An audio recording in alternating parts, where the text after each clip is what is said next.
Good day. Welcome to the morning meeting. I'm Mark Halperin. We devote the full hour today to the extraordinary historical revelations in the just released documents related to the Kennedy assassination. We have team coverage.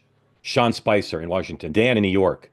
We will run through every extraordinary new piece of information about what had been, up until last night, one of the biggest mysteries in American history. But now it can be told. Sean. Yep. Geraldo is very proud that he is now in good company after the vault story.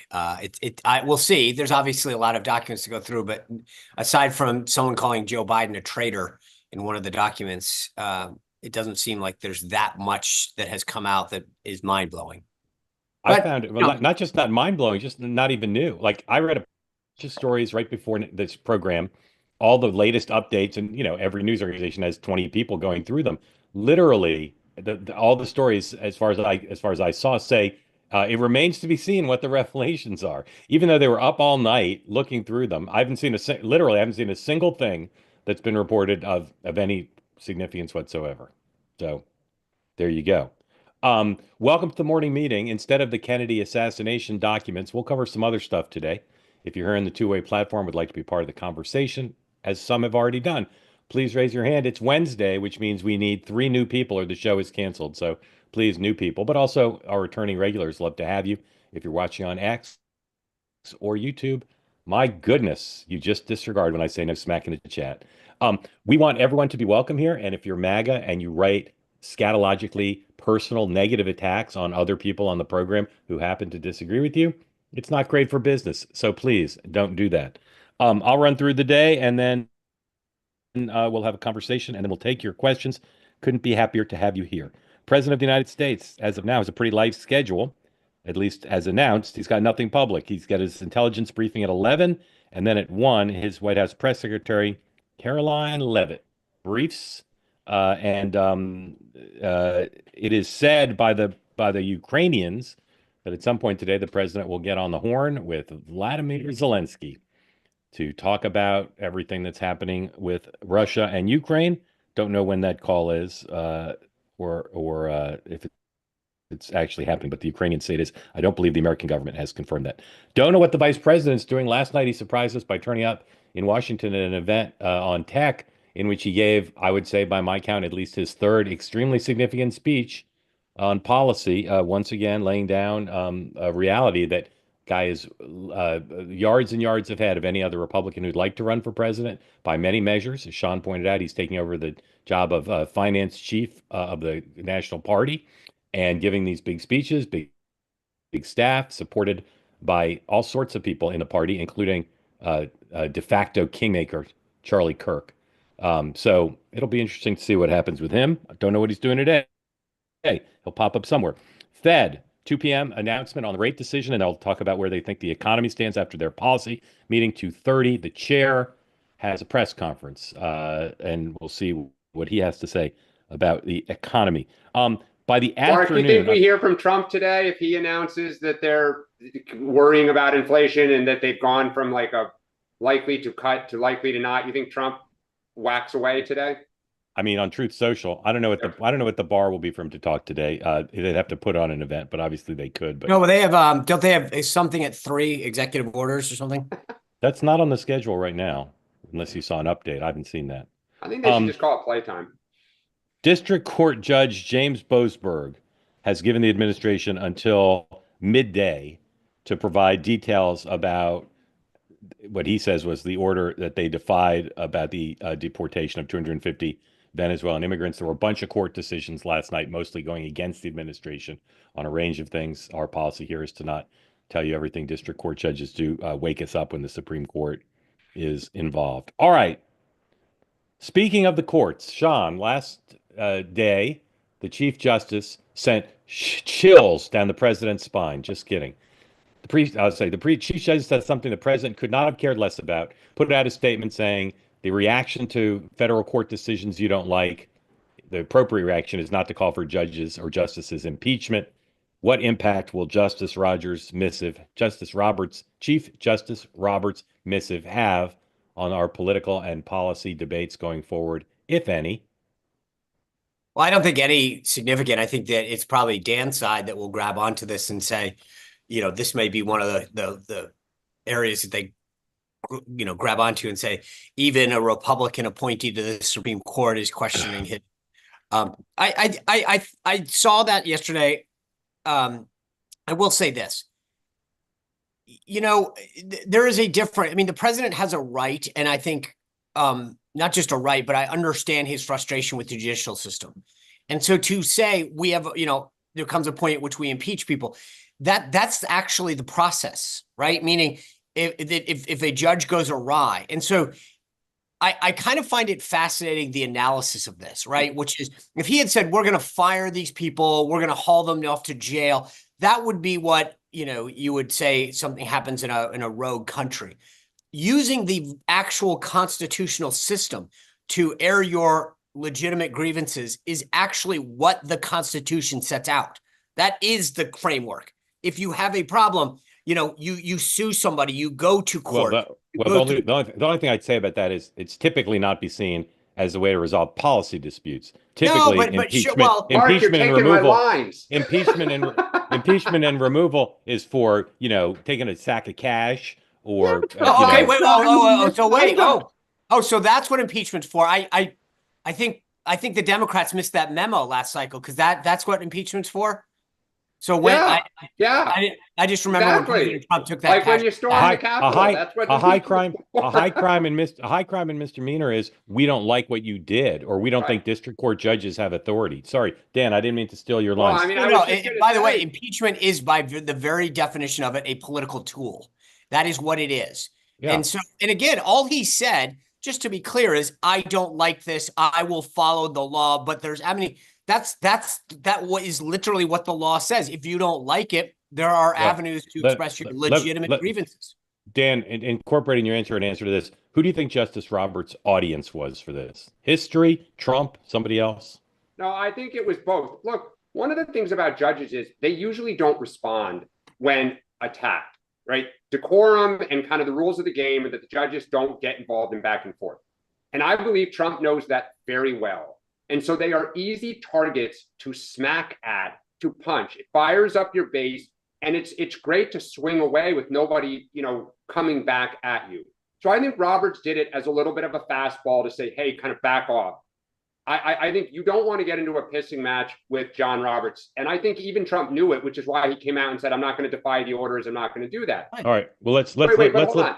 But to say that the judge in this case is a lunatic and he's rough on me and he's not kind of playing ball with me, that is not the role of judges, okay? You don't impeach a judge. Yes, Sean, you're right. That is the process. It is when there is high crimes or misconduct by a judge, you go after them. Or a president. If there are high crimes or misconduct, you have that fight, right? If the standard is, I don't agree with you, I can tell you now that when Democrats get back in power, say goodbye to Alito, say goodbye. Like, we will go after everyone then who overturned Roe versus Wade, because the country's with us on that, right? So, I mean, if that's what we're going to do, again, let's just be clear. Let's just be clear what we're talking about. The president expressed his frustration. Okay, yeah, but then he said, we should look at impeaching them. That was the next statement, because I don't like their rulings. I mean, that's what you're doing. If that's where we're going. Okay, so let's just go through everything that Democrats have said about the court when Chuck Schumer said we should go after Gorsuch. You guys, I mean, not you, Dan, but obviously we didn't. But okay, so he hasn't impeached anyone, but yet we're going to have a whole conversation about what he means. But when the Democrats say something, we should take it with a grain of salt. Sean, I said this yesterday, and I've said this for weeks. When Democrats have talked about packing the court and changing out justices, we have been attacked and lost. It's dumb. The American people have go back to FDR. They've never supported that. So when Trump says something like that, he is going to take heat, and he should. And I think he knows it. Just to be clear, I think, again, all the case that I am making is not that I'm encouraging or supporting the impeachment of judges, which is that someone who has dealt what he has had to deal with in terms of the weaponization of the judicial system to express frustration is not crazy. And so far, he has done nothing but express that. I think right now, I actually think they will run through the appeals process, and actually a sane judge will agree that the executive has the right to do certain things to protect the country. Right. But I understand his frustration. I think Roberts is in over his head, but here's what I think the issue is. And I agree with you, Sean, that this is all politics and people can say stuff, there's First Amendment, etc.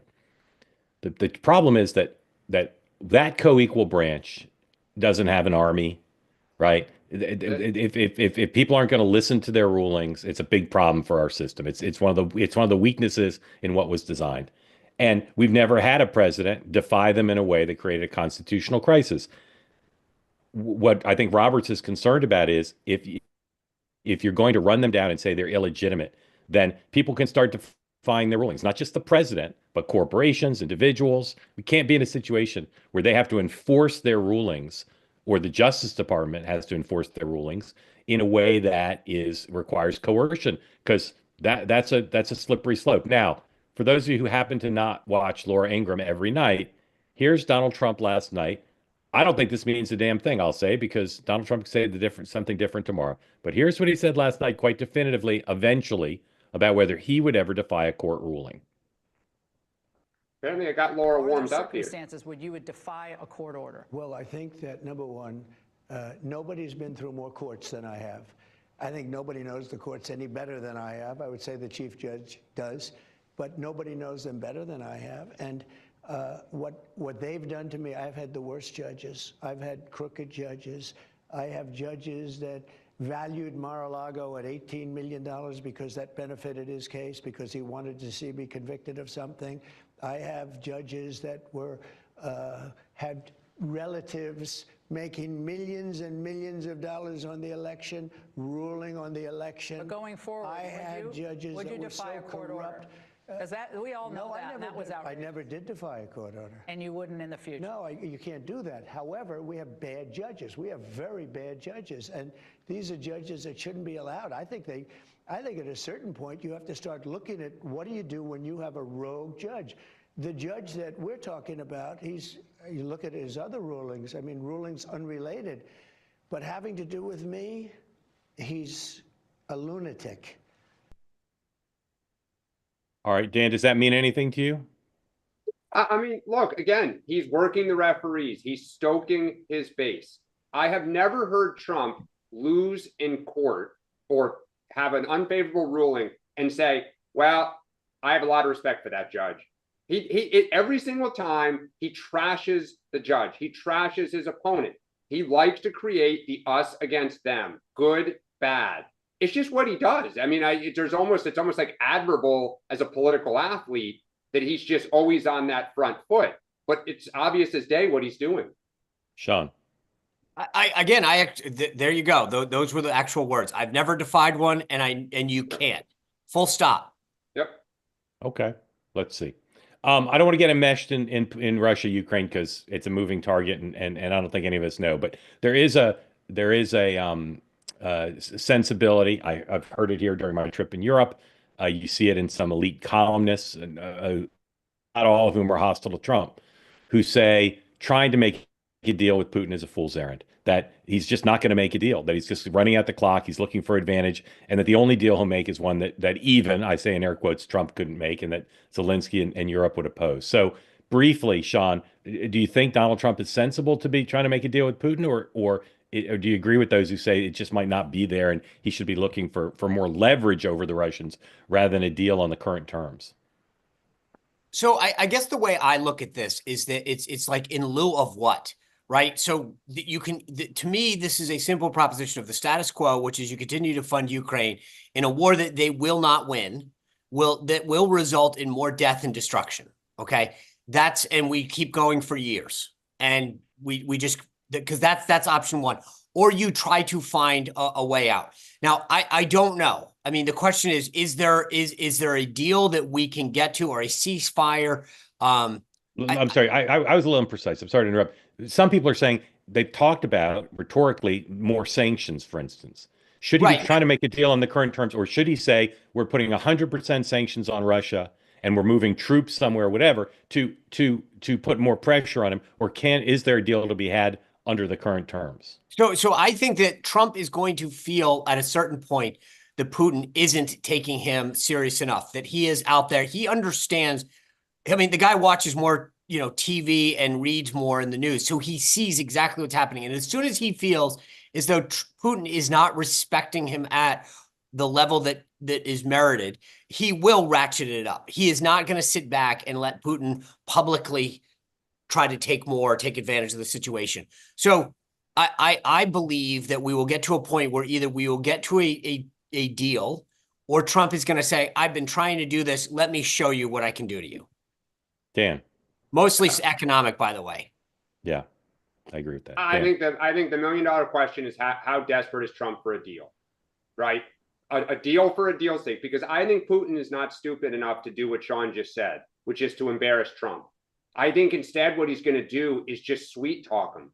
He'll just give a little bit and then hope Trump feels like, okay, I'm getting closer. Let me go browbeat Zelensky and then give you more, Mr. Putin. Let me give you more, Mr. Putin. And he's going to just keep taking and taking because Trump is so desperate for a deal. Sean, I hear you about more people being killed. The Ukrainians are fighting for their country. They're asking us for the arms. It's not us putting our troops to be slaughtered on the front line. They are saying we want to be an independent nation. This, thug or tyrant is trying to take our country. Like that. I'm well aware of what's at stake. And for so 4 years, for 4 years, the Biden administration didn't give them what they needed. Oh, but hold on a second, because you guys kept saying time to cut the arms and get out of this, make them, America first.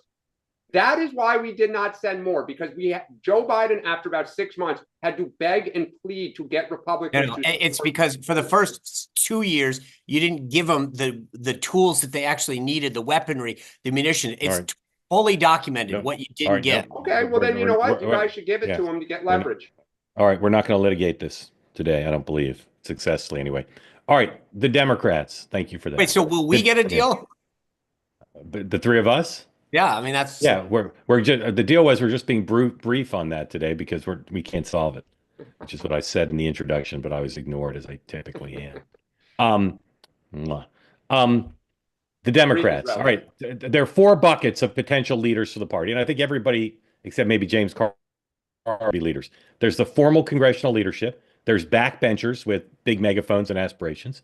There's other people like governors and formers and maybe business leaders in the states.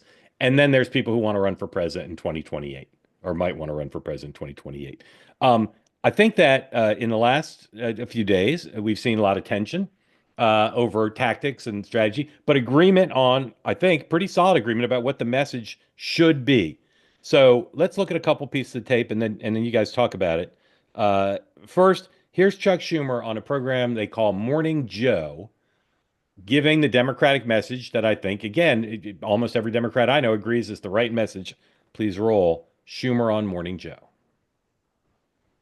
You have others saying the same, that it's just time for a new generation of leadership. Yeah. What's your response to that? I knew there'd be flack, but I think that the Democrats, we Democrats in the Senate are really united.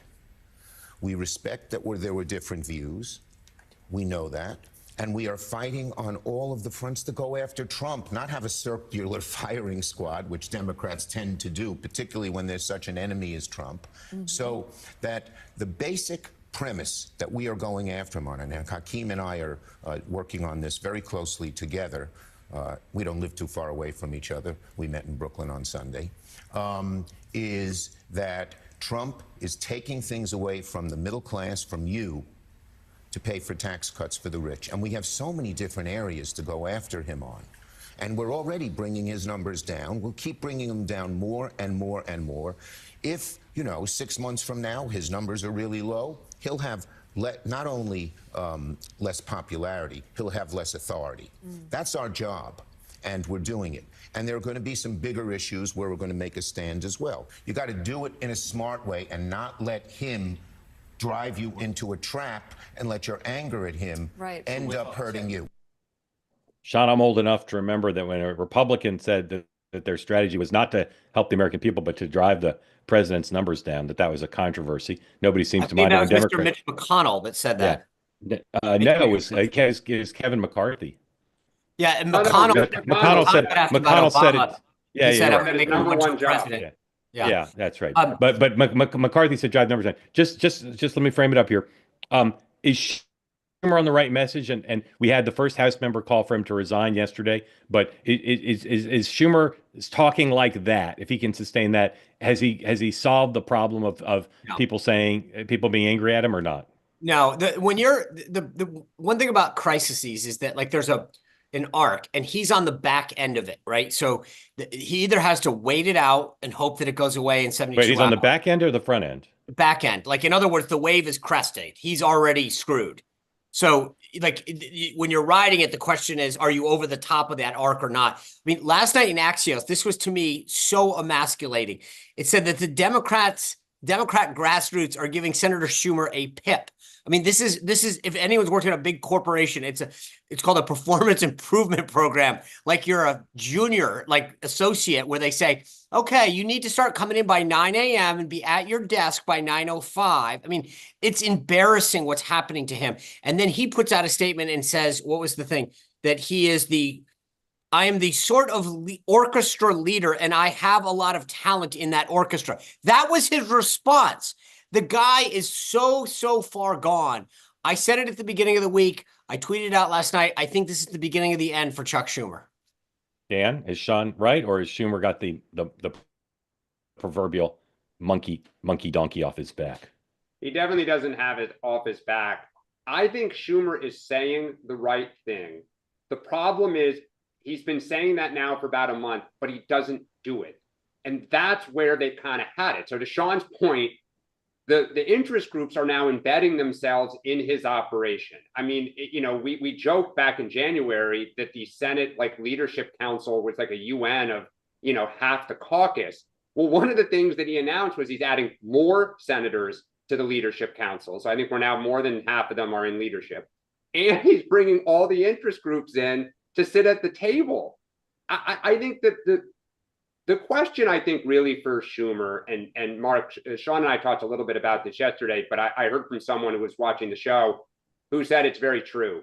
And that is Schumer following the course of Mitch McConnell, which is the party changed around them and McConnell never changed, right? Schumer was able to bridge the Clinton to Obama eras.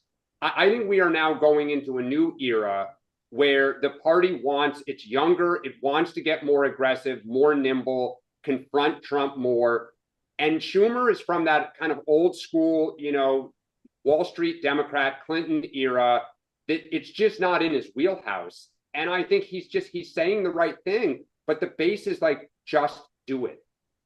Yeah, he's done. I mean, his time has come. And the problem is, as I said yesterday, it's not that I think a lot of people might agree that wasn't the hill to die on Friday night, right? But the problem was that he led him to that hill in the first place. Yep. And then said, hey, I'm out.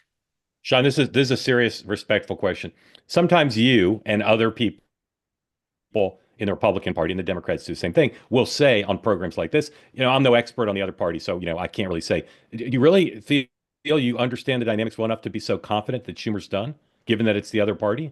Yeah, and the reason I say that is that when you see the emasculating the groups from all sides, as Dan put out, I mean, these guys demanding seats at the table, him acquiescing at a certain point, you either are tough and strong at a position or you exhibit weakness. He canceled a book tour. He's caving to everything that they want. I mean, this isn't about the party. This is purely about what a leader does.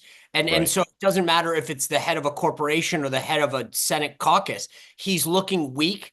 He's showing signs of fecklessness. And that's when people say they strike. And you can rarely come back from those instances. When a leader shows weakness and fails to lead in the face of a crisis, that's when people lose confidence in them. He's lost the confidence of the grassroots. And I don't see how you get it back when you fundamentally don't understand the new dynamics in the new political environment. So it's not a question of whether I understand the party or not. It's whether or not he can continue to be a leader. And the answer, in my opinion, is absolutely not.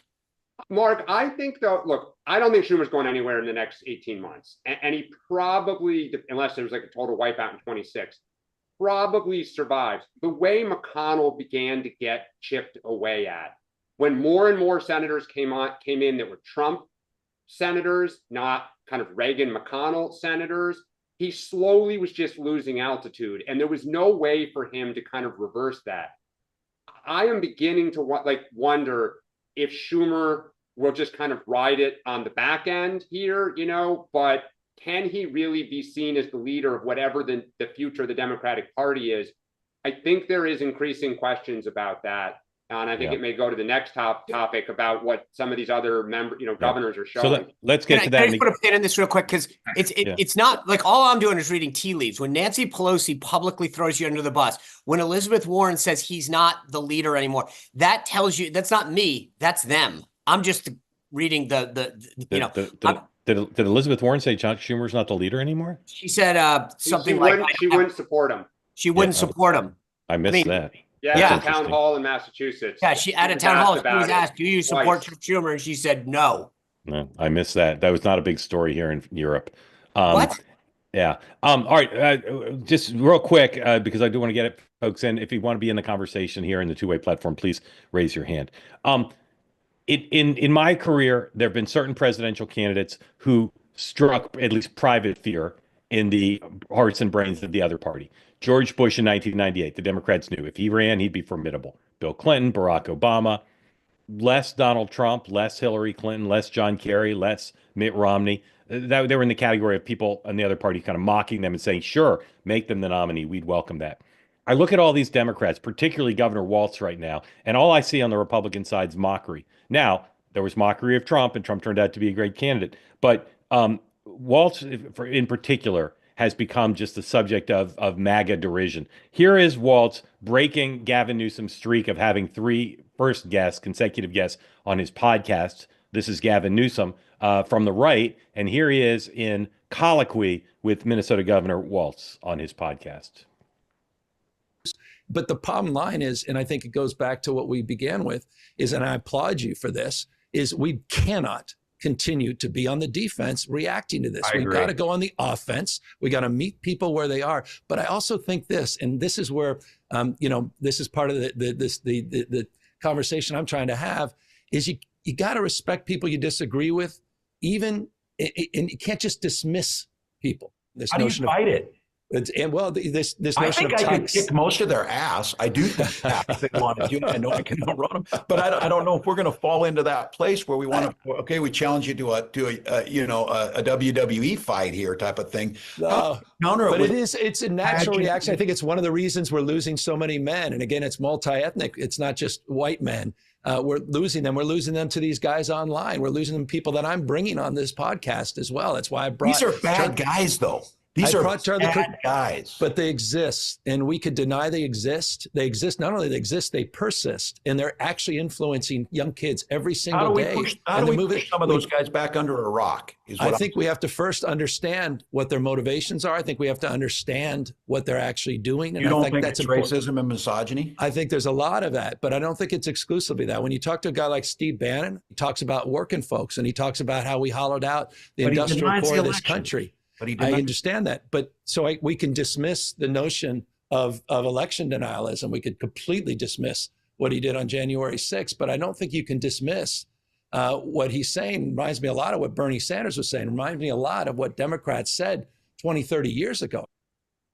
All right. So I continue to tell you, Gavin Newsom understands what's going on in America better than a lot of people give him credit for. But I look at Walz and how Republicans are treating him, and I just say, I don't get what he's up to. So, Dan, I'll ask you the question. You can pick one of those two guys or someone else. And the answer is not Fetterman.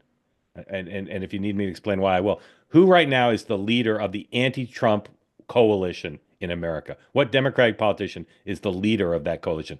If you had to pick one. Well, I'm going to give you two, because I think there's two factions right now. Yeah. I think the emerging leader of the kind of hell no, burn the thing down, full frontal attack on Trump is becoming J.B. Pritzker. He is unapologetic in public speeches, in private. He is not backing down. We can debate if that is the right strategy, but I think increasingly he is unafraid. and he's got a perch from Illinois, and he's, you know, a fairly safe blue state for now. On the other hand, Gavin Newsom does appear to be kind of going into the lion's den, or as you said, bring the lions into his den, and is beginning to talk about, I mean, I thought that clip was fantastic because, and I see the chat is exploding. That is the conversation we need to have as a party, right? I may not like, or people may not like what side of that coin the party chooses, but like we're having it now. And so I think there are two lanes so far that are carved out. I think Rahm Emanuel probably wishes to kind of straddle the two. I think Tim Walz, what is interesting is Walz is starting to talk about the failures of the campaign. He's beginning to kind of appear more and kind of speak in English. So I don't think Walz is likely going to be the nominee, but this is all good, I think, for the Democratic Party. This needs to happen in the next 12 months. Sean, who's the most effective leader of the anti-Trump coalition now? I mean, I will say this to Dan's point. I mean, I guess it depends on how you define it, but I would say that the one that actually gets the most attention is AOC. I don't think that she's capable of like running or leading the effort, but when she does the interviews, she breaks through. She's passionate. I think people actually feel like she's leading. I mean, you look at some of these clips, and people want to fight. They want and she's willing to do it. Like I said, I don't look at her as a leader of a movement, but she's at least willing to go on there and fight. I look at I mean, I got to be honest with you. That was like phony and phonier when that conversation. I mean, Walt's just, it's almost like he's like, what can I say to make it look like I'm tough? I'm going to say I'm going to kick their ass on a WWE. Like, I'm sorry, that guy doesn't look like he can. Well, I'll just. It doesn't come across as authentic or genuine in any way. I think Gavin is like trying to have a conversation, and Waltz is trying to look tough, and that's it. And I would take either one of them. To me, I think Gavin could probably raise more money, and he's got better hair, but that's it. I mean, it's sad. Look, I don't think it's sad because it's 3.5 years away. This is when we should have these conversations. Like, we really should. Like, look, doesn't the coalition need a leader now? No, it doesn't. No? It doesn't. No, How about a role model of effectiveness? What's that? You cut How out. about a role model of effectiveness? Look, go back to Republicans 4 years ago, 3 years ago. You had one faction saying Ron DeSantis was Donald Trump without the baggage. You had another faction saying Donald Trump is, you know, Moses off the mountain. And then you had a few that were like Nikki Haley is like neither of them. So they had that fight, right? And so like we have to have this. But first of all, I would agree with you. There was two. You were either Trump or you were, hey, I want Trump without, you know, some of the personality. Yeah. And that was it. But we're kind of all in the same agreement direction wise, but we just got to figure out which is the right guy. One or two. There wasn't, because the feeling was Trump couldn't get off the grievances of 2020 in his first term, and DeSantis was talking about the future. And so you had Ken Griffin. But my point is, there was no difference in policy. It was who's the best leader, right? That was it. We didn't really know what Trump's vision was for 2.0 yet. At the time, he was not very. We knew what he was against. It was Joe Biden. We did not know what he was for yet, right? So I think this is what happens. We're only 4 months or 5 months since the actual November 5th. This is what happens. This is what happens. And look, stand by for candidates that run in 2026 that none of us know, in districts that none of us are watching, who strike a chord with the electorate and make some noise, because they'll emerge. They always do. All right, Alex, sponsored by Adidas. Welcome in. Thank you for joining. Tell folks who don't know where you are what's on your mind, please. Thank you for joining. How's everyone doing? Good morning, guys. Pleasure to be on. Thank you for being on. And my question for you is, I saw a post earlier from Waltz about checking Tesla stock and how it's doing and everything. I really wanted to see if you guys think that's really good messaging from the Dem side. Did you see Elon's tweet about it? I didn't see that yet, actually. Yeah, Elon tweeted, I don't know when, but relatively recently, that, you know, Waltz said it cheers him up to check the stock regularly, and Musk said it cheers me up to see that the vice president is JD Vance. Well played. You're asking, is it good messaging to go after to sort Yeah, of mock? I hear you guys talking about Waltz too, and I Yeah, really don't see where yeah, they're coming from lately. I yeah, don't leader, and I see him trying to rise above, but yeah. crashing an American Great. company that's Yep. like one of the top Great. companies in the world. Yep. Great question. Mocking Tesla, mocking Musk. Dan, are you a fan of that? Look, I think it's small, but does it get clicks? Does it get attention? It's, like Trump trolling Joe Biden on the auto pen. Like, it's just, it gets people fired up. They think it's funny. Stocks go up, stocks go down. I would not bet against Musk as a businessman in the long run, but liberals love it. Just the way the MAGA loves when they troll, Kamala Harris for word salad. Sean. If I actually, by the way, Elon did a great interview last night on Hannity where he explains it and he puts the what's at stake in context. I think if you're going after Elon, Dan, you said this before, you're losing. I mean, Elon's not going to run, he's the heat shield for so much that's happening. So if Tim Waltz or anyone else, frankly, wants to attack Elon, you're missing the broader point. And I don't know that Elon cares, and I'm not trying to point anything in his direction. He did bring 2 astronauts home last night without any recognition, by the way. But I will say that that's probably not the smartest strategy. I give him recognition, but I'm so consumed with the JFK files that I couldn't do much of the show to it. No, you're right. It was incredible. His numbers are coming down. I mean, Musk favorables are becoming pretty healthily negative. I know that's not really a word, but I really do think that anyone who wants to defeat Trump and Musk relying on their numbers coming down, I just still don't get that. There's no election anytime soon. Yeah, but Mark, they are but hold on a sec. They are the brand. Those two right now are the brand. It's not Mike Johnson. It's not John Thune. Yeah. The brand is Donald Trump, and to some extent. But as long as it doesn't stop them from raising money or getting Republicans in Congress to do what they want, what does it matter in 2025? Because Republicans do what they want as long as they're powerful, and they're powerful till they're not. But I don't think Republicans in Congress are going to stop doing what Trump and Musk want if their numbers go down 3 or 5%. No, but if they go down 10 or 15, loves this. But they're not going down 10 or 15 because they're close to their floor. No, you don't know that. I mean, look, the midterms right now will likely be a referendum on Trump, and today we would all probably agree. J.D. Vance walks into the White House if this is Trump's 3rd term. Trump is unpopular and he has to separate himself. It's a problem for J.D. Vance. So again, that's not in next year. That's in 3 years. I hear you, but you don't just wait for 2.5 years to Trump is the sun. Everything orbits around him. You can't ignore. I agree. But if he's at 48 or 44, I just don't see why that has some big impact on him. Because if he's at 38 or 39, it's a problem. Well, yes, if he's at 38, but he's not at 38 or 39. Yeah, but how do you get him there? It doesn't happen organically. Yeah. All right. Alex, thanks for coming in. How'd you find Two-Way? I've been listening to you guys for a while now. It's really non-responsive.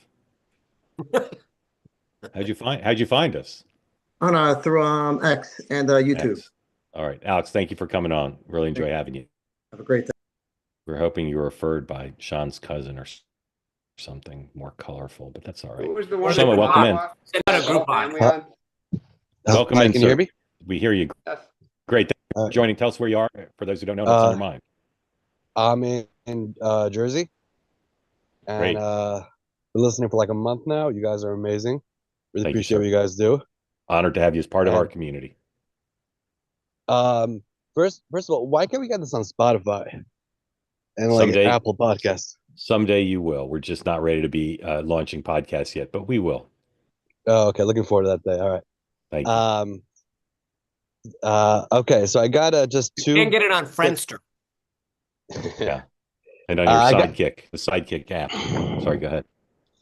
So I got a question, 2 questions for you guys that I think is right in your wheelhouse.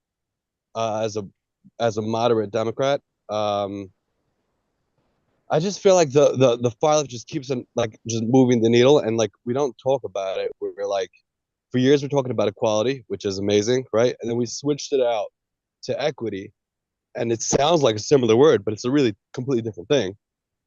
And no one even just addressed that. Now on the right, no one left. We just let it skate right by. equality is everyone getting the same opportunity. That's the foundations of what we're all doing. Equity is a whole different thing. Yes, sir. Is That that your is question? brilliant. I never thought of it like that. Yeah. And that is spot on. Yep. I don't Very know smart. if you were spying on my dinner conversation last night with a bunch of folks, but literally that was one of the big dinner conversations. Because someone said something about DEI and somebody brought up the fact that I don't have a problem with the D. You know, being diverse makes sense. Having different viewpoints. I agree with that, right? You want people with different things and being inclusive. Look, you know, that's what a team is all about. Like you know, if you're on a team, you want everybody to feel like they're part of the team. They said exactly what you said last night. They go, the E is where I've always had a problem because I don't like, that's not like, there is a system of you're working harder, you should be rewarded for that. Not like, hey, we all get the same outcome. Like that's not what a merit-based system's all about. You don't hurt somebody, but at the same time, you want people to excel. You want, I mean, this is the, you know, whether you're a business or even a team, like that's why you have starters and guys that ride the bench because some people excel at a position or at a, you know, whether it's a team or a sport or whatever. And so the E, I'm glad you talked about that because it was a great conversation that we had at dinner last night that, you know, that's where I think the left went really wrong. Do you want to co-host the show at some point? Yeah, that's awesome. You available? You're a leading candidate at this I point. may, you know, I may write my Friday newsletter Yeah. on the E. Yeah. I was just on thinking the the E. same thing. It's always about the E. When's yours come I out, wrote your Dan? name down. I will give you credit in my Substack. Shlomo, I think you had a second question, correct? Yeah. So I've been seeing a lot of people talking about this, but I haven't seen anybody that had even like an educated opinion. Now, as historians of the media, at what point did the media switch from saying the news to like how they feel about the news? When did that happen exactly? So can I wrote my second book called Leading America that no one read. And I had a chapter in it on journalism school. And because I wanted to look at this question.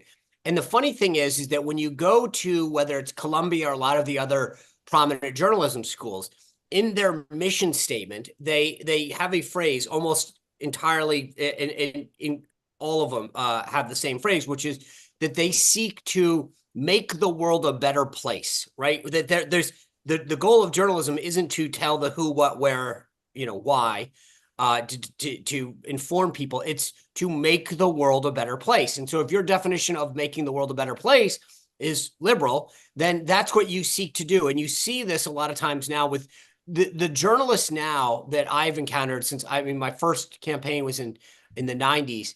That between now is that they really believe that they're activists, that they are actually out to support a cause. And I don't know, I would argue that there was always a bias in my experience, but probably somewhere in the early 2000s, it shifted to becoming an activist, an open activist. It wasn't, they would always deny it, right? That they were biased. The stats showed something very different. But I think that there's a sense now that you can be a lot more open about, quote, being an activist or making your opinion known. Axios famously hired someone who was openly progressive and defended that. I mean, like they have no bones about it anymore, about hiring and defending activism within their ranks. Who'd they hire like that? Alexei, what was her, McCammon, but I don't know that they hired her. She was openly partisan. Okay, and then when she literally left to go to Teen Vogue and pledged to be highly progressive, and then got thrown under the bus on that job, they welcomed her back and said that we embrace. When they talked about DEI, they openly said that their reporters should embrace DEI and feel like I mean they have no problem openly allowing journalists to be leftist and embrace it. And they're a place that claim they're just the opposite too. Yeah, well, they claim they're different than other places because I mean, I think Dan, that, like, I mean, that's Shlomo's question, that they have no problem claiming it and then actually openly allowing their leftist journalists to espouse views and participate, by the way, in leftist activities. Yeah. I mean, I think there's been kind of like a slow walk to this. You go back to when Reagan came in and a lot of people found what he was trying to do offensive and felt like they needed to try to check him.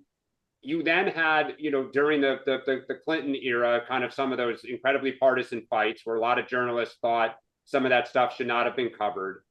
Obama, a lot of journalists were in love with him. And so they thought he was, bending the arc of history and they wanted to be on board. You also have to put in there the rise of Fox News, because they blurred entertainment and journalism, where, I think we all agree the evening hours are more entertainment versus the kind of Brett Baer, what's his name, who comes on sometimes, who came from ABC, Mark, O'Reilly? What? Bill O'Reilly? No, anyway, I forget, who used to be on the Sunday panels and everything. He's almost semi-retired now. Brit Hume. Yeah, Brit Hume. But, they began to blur this where, people were embedded almost. I mean, Sean Hannity literally gets on the phone with Trump and is on strategy calls and everything. And obviously during the Trump era 1.0, you had a lot of journalists who just felt like it was their job to stop him. The Republic was under attack, they thought. So I think it wasn't one moment, but there's been this kind of incremental march toward activism that is, kind of destroying the media. And again, everything Clear. Fox News was a reaction to a literally an entire ecosystem of leftists, whether it's Sam Donaldson at ABC News. I mean, this entire look at ABC News, whether it's Jonathan Karl, Martha Raddatz. I mean, like the entire NBC, ABC, CBS ecosystem is on one side, and so the right likes to point go, Fox News. Well, no, hold on a second. I mean, Fox is brilliant. Making money. It's the highest rated, but part of it is entertainment. Shlomo, one more comment. Just to follow up on what Dan said is that I feel like Fox News' motto is like the other side of the news. Like it didn't come into a space where like, yes, it was swinging left and say like, oh, we're gonna just like benchmark the news. They moved to reactionary, and then that forced the other side to create a reactionary. They kept on feeding off each other. But I'll just in closing, I'll say I don't know if you're still doing this, but first time caller, so to check it off your list. All right, thank you, sir. We'll keep the show on probably. Everything my colleague said, for the most part, I agree with. I'll just say one other thing. Trump changed the openness of the bias, but I think one of the biggest understood realities, which I know Sean fully understands, and I don't know if Dan does or not, is the bias was extreme well before Trump. Yeah. You shouldn't think that all of a sudden Trump came on the scene, and because he's so outlandish and defies so many democratic norms, that's where the bias came from. It was insidious and pronounced, pernicious, whatever word you want to use, well before Trump came on the scene. Trump was the result, not the cause. Thank you for joining, sir. Thank you for having me. I think it just became more follow up on having you guest host. Yeah. All right. Mel, come on in, tell folks who don't know where you are, what's on your mind, please. Hi, I'm in Colorado. I wanted to ask about these Tesla vandalisms and attacks, dealerships, because some of these took place in Colorado, and I drive a Tesla.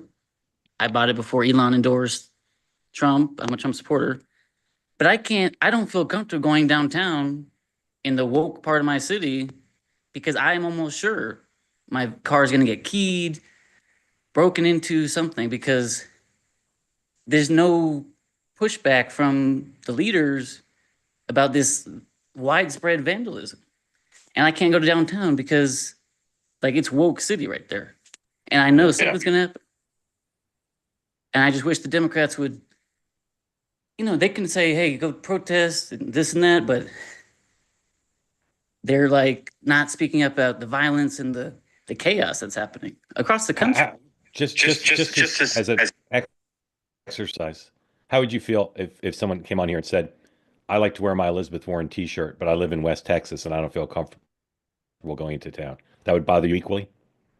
It would. And I would say if there were examples of Elizabeth Warren t-shirt wearers being attacked and, having their things destroyed, I'd say, yeah, that's totally valid concern.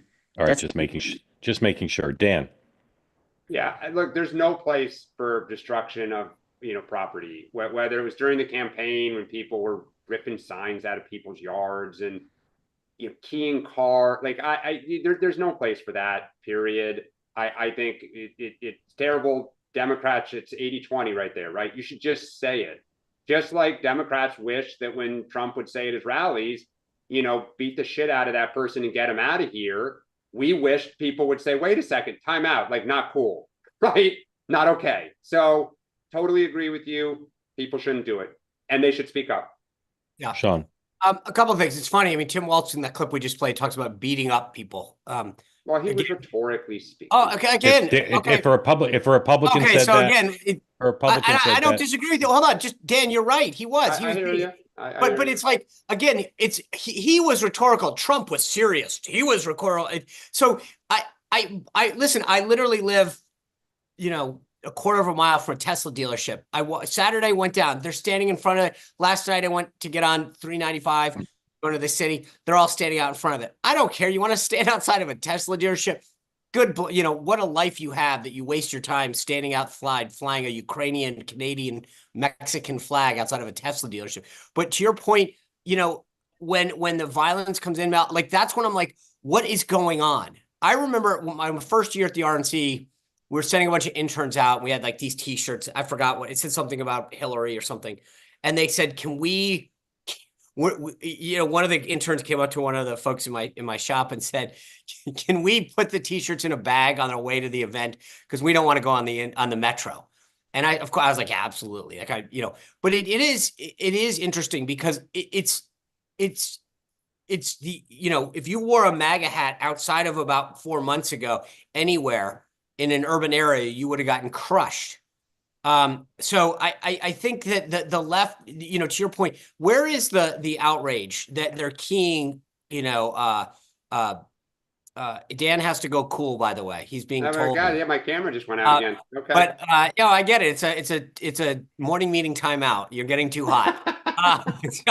But as Buster Poindexter would say, Dan is hot, hot, hot. Right. I get you. I'm with you on the overall point. I wouldn't encourage. I condemn any kind of violence. I don't think people should be. But it was the left that during the Trump administration literally told people to go to restaurants, surround them, harass them. It's the keying of cars now. I've personally witnessed it myself, my family. I've seen it among my colleagues. I condemn it in all of its forms, but it is interesting how silent the left and the media are when it's focused in one direction. Mel, I condemn it too, and I'm sorry you have to, not be able to drive places. You want to drop your Tesla off in Virginia? I will hold it for you for a little while. You should have bought it like a good American car, like a Volkswagen or something. That would have been safer. That's Mel, an option. Yeah, Mel, thank you. Very grateful for coming on. By the way, there was a great commentary the other day from somebody online talking about how if you actually are on the left, Tesla is the ultimate American car in terms of parts and sourcing. Yeah. Built in California. I mean, it's amazing what they're protesting. Yeah. Sean, what do you have on tonight? Alan Dershowitz.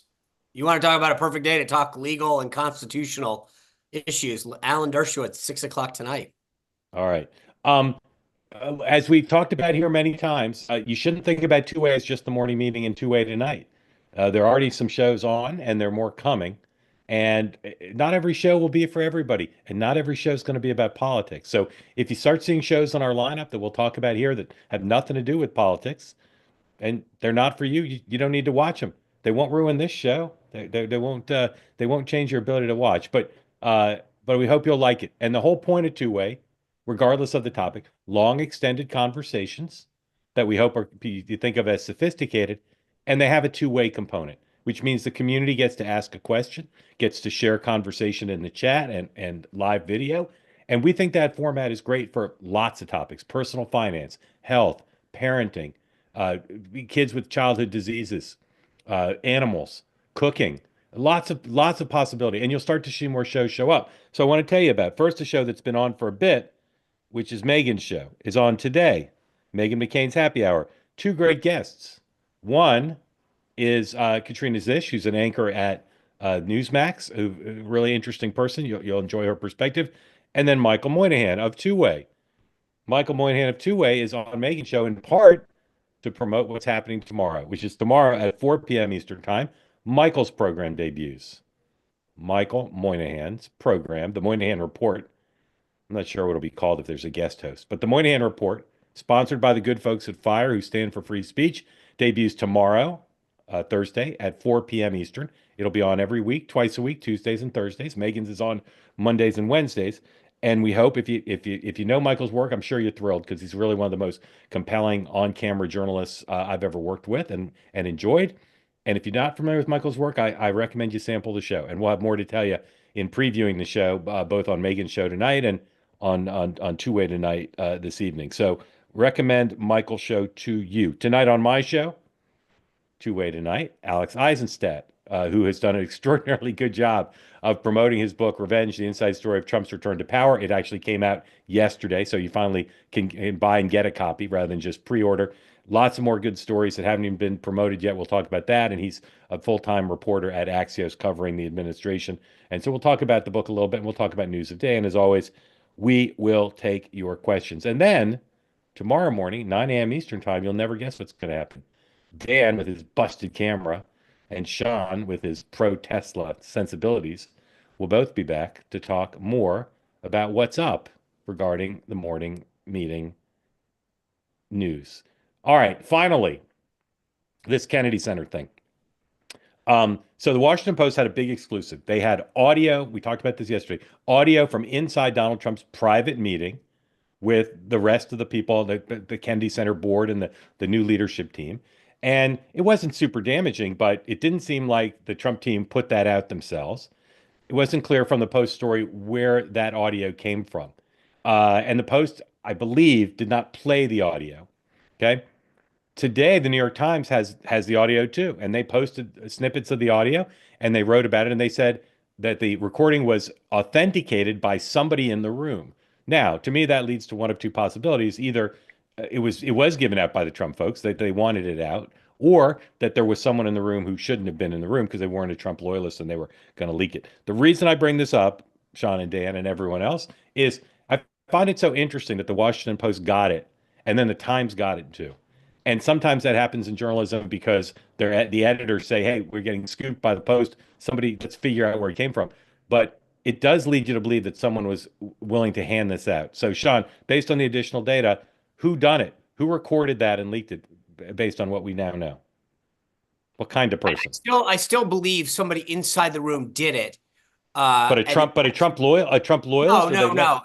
No. I mean, there are some holdovers on that board that are still like, so a staff member from the Kennedy Center, I'm sure that when there were other folks. It could have been the gal serving the iced tea. But also just remember that in the New York Times, it said confirmed by a participant. So in other words, Correct. you could say, is this a legitimate recording? Yes, it's a legitimate.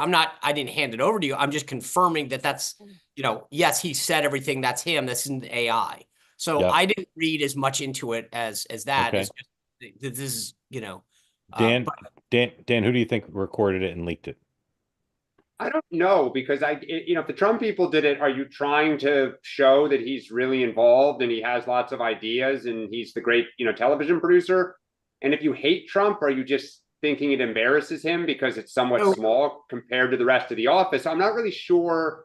It's salacious if you live in the Beltway, really, but otherwise, I'm not sure what one would get out of this. I don't think Trump looks bad. I find it amusing. The tell I always have is who's the reporter, right? And if it was a political reporter that scooped it or contributed to it, I'd say, okay, these are at least the New York Times one, and even the Post one, I believe are like arts and culture reporters, correct? Right. So that leads me, I mean, that's not the kind of guy that Rick Grinnell isn't the kind of guy who's like, hey, let me go find out who the culture reporter is for the Times or the Post. Although sometimes, as you know, stories are laundered. So they'll give it to one reporter and then they'll give it to somebody else to keep the identity of the source a little safer. That happens. Yeah. He's talking about the Kennedy Center mission. He's not talking about blowing it up. I don't know. I still believe it was a Kennedy Center person. I think I will say this with some knowledge. Stay tuned. Stay tuned. Okay? By the way, now tune in to Two-Way Tonight. Recordings will be not sure. Get in terms of who did it and what their motive was. Get ready to hit the buzzer. It's gonna come out. Huh? What's the over under on it? The leak coming out? I think it's pretty high, and I think when it does, you will be interested. Get ready to hit your buzzer. Watergate. Get ready to hit your buzzer. This is Watergate too. This is unrelated. Exactly. Get ready to hit your buzzer. What was the? I don't need the name, but what was the identity? the person who leaked the Mitt Romney fundraiser where he said the 48%, correct? Member of the catering staff. Member of the catering staff. That's member of the catering staff. I don't know that he was a waiter per se. Member of the catering staff. That's all I'll say. That's all I'll say for now. Wait, Thank you. that's where I am on this. This is yeah. Yeah. By the way, can I just a but little personal privilege, Mark? I tweeted it out. New York Times has the obituary of Tony Dolan today. This guy, he is one of the great speechwriters of our time. Served multiple presidents and went back into service for Trump in the first term and subsequently in the second term. I just urge anyone, if you're a political person, I tweeted the New York Times op-ed out. That's the extent to which I will tweet New York Times. But he was a great person, kind, generous, and the kind of person that we should want in politics. And I send my condolences to Tony's family for his passing. It was way too early. Great guy and incredibly talented guy. Thank you all for watching. I got to get over to Smirconish. So if you got SiriusXM, I'll see you there in 3 minutes. And I'll see you tonight at 6 o'clock, Megan at 5 Eastern. And then we'll be back 9 a.m. tomorrow. Thanks for everybody for the questions. The show lives another day because we had 3 new community members participating. Have a wonderful day, everybody.